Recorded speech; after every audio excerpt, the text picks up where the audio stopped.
Hi, I'm Mark Rossano, founder and CEO of C6 Capital Holdings, coming to you from Primary Vision Network.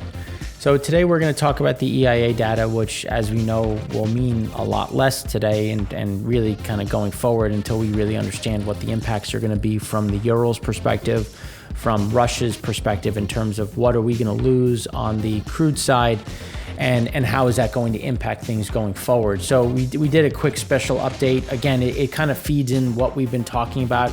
It's tough because I at the same time, I don't want to be repetitive and bore people that have been following us. You know, we've been talking about this since early December, late November, in terms of some of the increases in activity.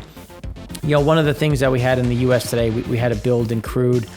Europe had a build in crude, which was something that we were expecting, just given some of the shifts in imports. But what is this going to mean going forward, given that we're going to lose a fairly sizable amount of crude? We've already seen Urals essentially go no bid. You know, they're approaching $12 below dated Brent. We'll likely have China buying some, but they're not going to buy it all. And it's just going to be a matter of how much crude is left in the water, how much is going to be beholden, and then obviously bid up with these differentials really tightening and getting much stronger. So looking back, because remember this chart is from the 11th, so this is missing a week. So again, we've tried to look back, we're going to look at what's coming forward. So here you can see that the deficit widened from the crude and the total crude and stockpile side. From 102.6 to 108.3. The deficit narrowed on total crude from 37.6 to 35.8 because we did get some builds.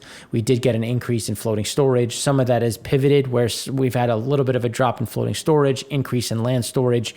So we'll see that remain. And then on the total oil product stockpiles, we had a big drop from 65 to 72.4. Some of that will reverse when you look at Singapore, and then we had another drop this week to as of today in Singapore. So we'll get an increase and a drop. But when you look at Fujairah, there was a sizable build. And we'll talk about that as we go through segment 3. But this is going to become a much bigger issue, especially when you look at land storage and floating storage. So you can see that we're still within the bottom of the cloud.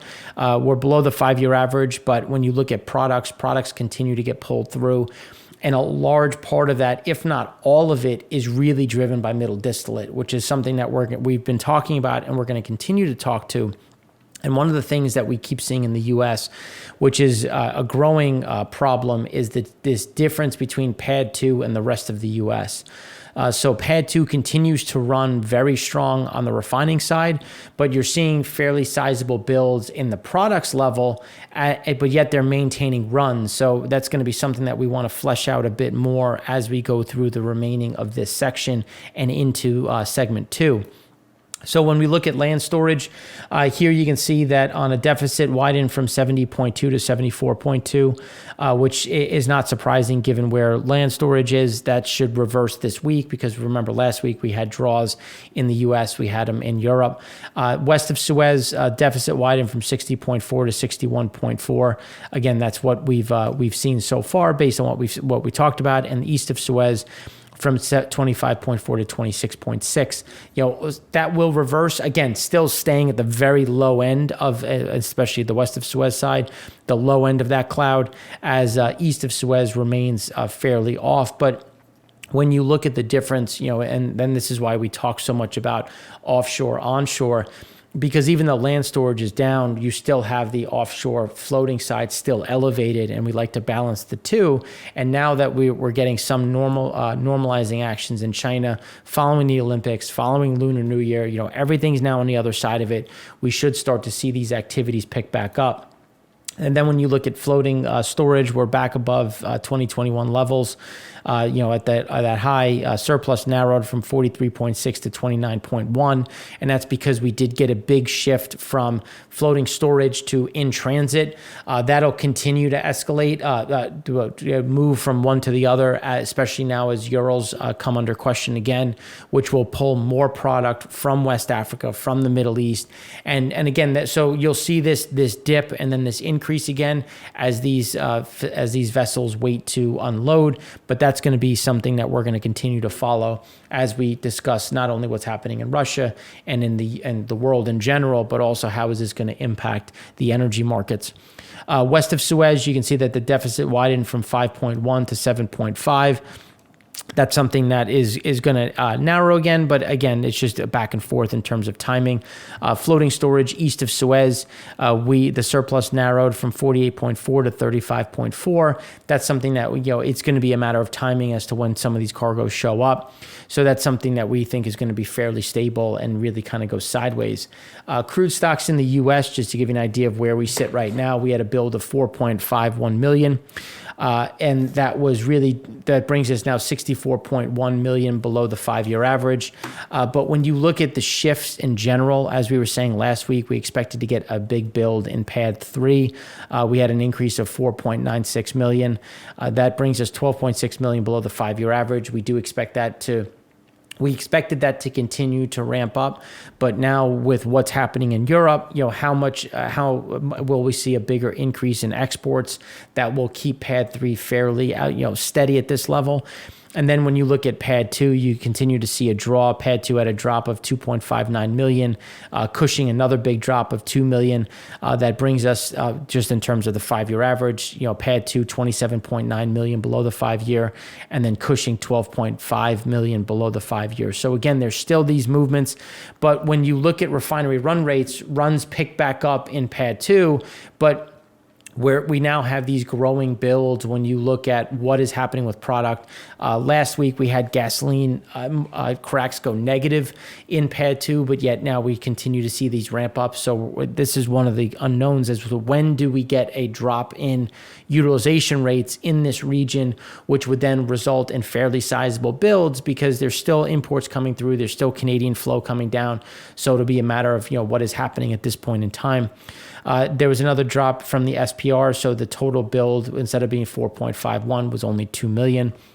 Now, with what is happening in the markets today, it's likely we will get more SPR releases because realistically, this is what they were built for, where when you have a sizable disruption due to geopolitical uncertainty, this is when you start to see some of these shifts in general. So that's going to be something to watch to see where are we going to go, how is this going to adjust, and what will the sanctions look like and the reverberating impacts be within the market. Crude runs, we had a big drop last week. We recovered most of it. One of the ones that if you remember last week, we had a big drop of about 685,000 barrels a day in PADDII. We were expecting something closer to 300 to 400, just based on some of the assets going down for maintenance. So the sizable drop, which caught us by surprise, there were 2 facilities that went down due to unplanned problems, and that has now been corrected. They're back up, which is at 225,000 barrels a day, and then we'll stay at this level going forward. And then PADDII again increased 150,000 barrels a day. That's now 402,000 above the 5-year average.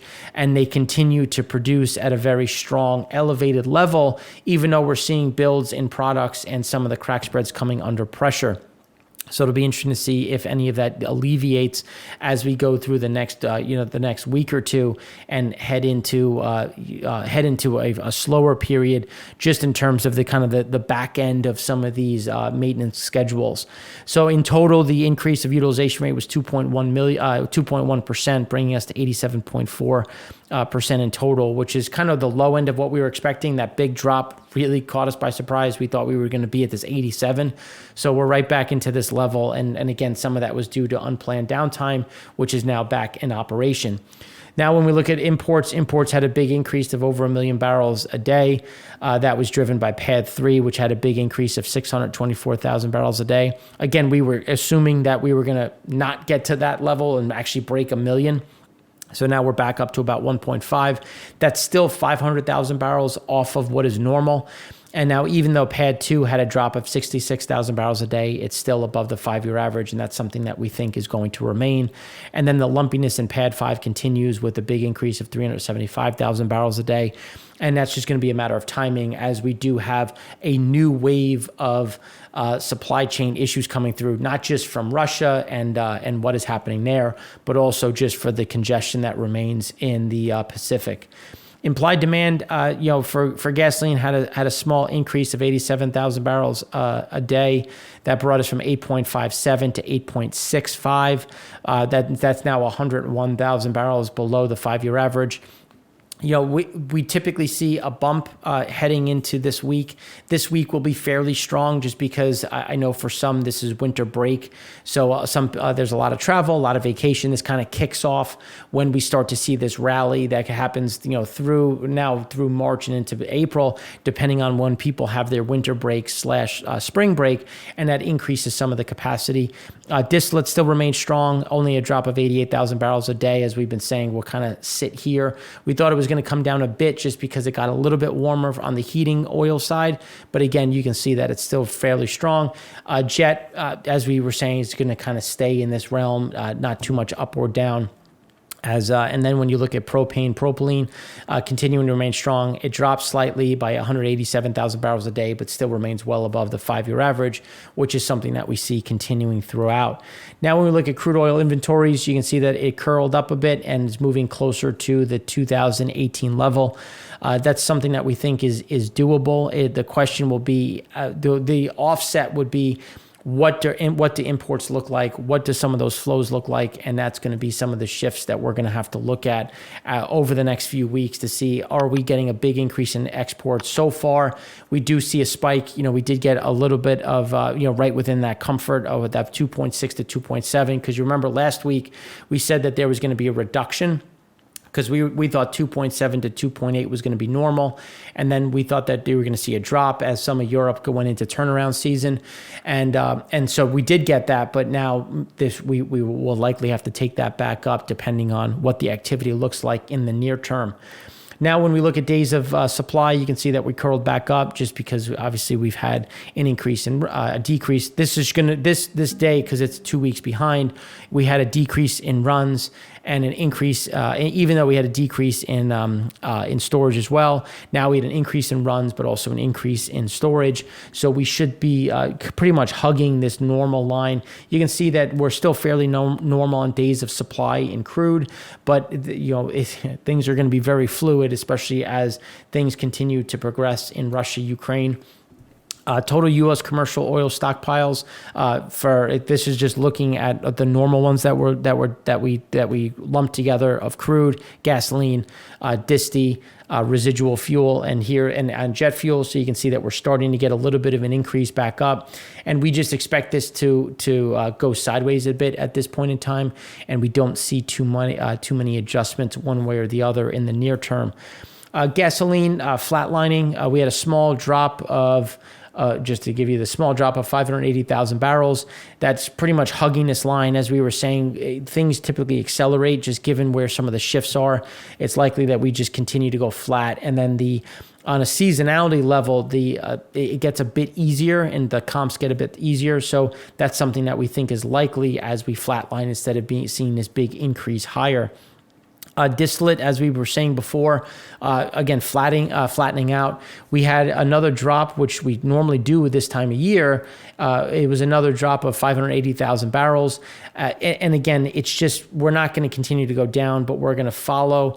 The rate of change has softened, as you can see, against the average, and it's easier to see in the second. It'll probably be easier to see in the second segment, but you're seeing that we're flattening out a bit, and we expect to hold this line as the comps get a bit easier against the long-term average.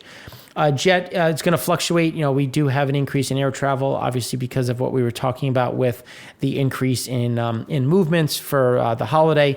That's something that is going to keep us at this level. And remember, there's that movement that can happen between what's in kerosene and then what can go into the disti pool. The WTI crude curve has obviously surged. You can see that everything is now shifted up, and even the back end of the curve is approaching $70. And this is just what is the long-term impacts going to be? How much of this is going to be impacted from Russia? What is the long-term piece that we haven't really looked at or really have to address? So when you look forward, we're above 85 through essentially through 2022, above 75 well into 2024. So again, there's still a lot of reasons to continue to invest given where these structures are as the whole curve continues to move up and to the right. COVID, just to round it out, as I'm sure this isn't on many people's minds, continues to fall in Europe, in the U.S. There's some pickup again in Asia Pacific. India's dropped down, but then when you look at other areas, South Korea, Vietnam, Japan, Thailand, Indonesia, you're getting some of these ramp ups, which is just slowing down some activity, but again, not stopping it, as we've seen things maintain some normalcy throughout that period. Now, when you look at PADDII is right at 2020 levels. It's fairly normal for this time of year. The problem with the average, when you look at the 5-year, is due to obviously what happened in 2021, but also what happened in 2017. So when you take out those two outlier years, you can see that we're fairly in a normal level. Obviously, when you factor them in, we're about 9 million barrels below the 5-year average. But you can see that we're kind of clustered in what is normal for this period of time. So that's why I'm saying it's really PADDII that's causing a lot of these issues. And it's really just when do you see the refiners adjust? And so far, things still are staying strong, as you can see with this big drop in Cushing. We were expecting it to flatline and then start to curl back up and get close to where we were in 2018. Clearly, we have just been a straight downward trajectory. And the question will be, when does this adjust? And if we continue to get these exports, when are we going to approach what is deemed operational bottoms? And that we are getting dangerously close at this point. So the question will be, when does this essentially just go sideways at this point, let alone just builds? But is that going to be when you get a pickup in production? Is that going to be when you get additional slowdowns in exports? Because exports have slowed, but we still have a steady move down. And even though we're getting these sizable builds now in PADDII, it's still coming down and out of Cushing and into the market, with a lot of this going from Cushing into PADDII. But we haven't seen any slowdown.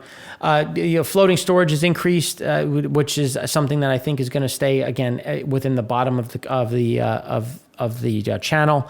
We'll be at the low end of the cloud. We don't see that going up to the 5-year average. Things were going to stay in this level. And then we didn't expect a big drop last week in exports, but we got a sizable drop, and now you can see that there was a sizable bump. Some of the could have been just timing. So now we have the most imports so far for 2022. And we expect this to stay at the bottom of the cloud, not really making new lows again, but again, not getting back to the 5-year average, but essentially just going sideways at this point in time. PADDII it continues, even though there was a drop. You can see it's still above the 5-year average. It's still kind of having that seasonal drop, but we do expect to see an increase as we go through this week into next week. And then when we look at the operational rate, we continue to just hug at this 29-year average.